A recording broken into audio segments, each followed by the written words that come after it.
Well, Donna's dad died while we were at Evergreen. Kennedy was killed in the fall, and her dad died in January. And as you know, we had watched the funeral and everything connected with the TV coverage of the president's death.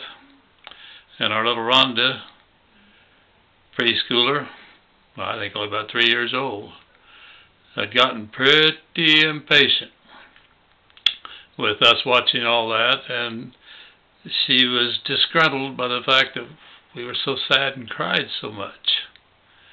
But even so, she apparently paid a lot of attention to what was going on. Now, she was entirely too little to know that her grandpa had had heart attacks and had decided that he needed to get his wife moved, her grandma moved, to town and off of the farm so she wouldn't be out there isolated by herself.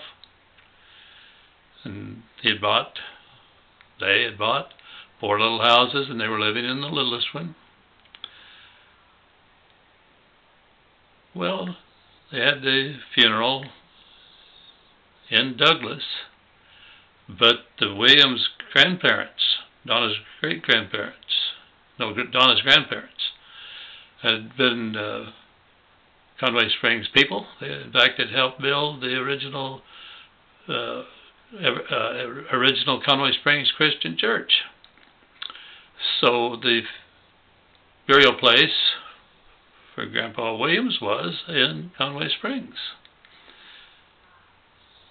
The trip over following the hearse seemed forever. And a day or two later, we went back as a family to pay our respects a little further, and of course the grave had been closed.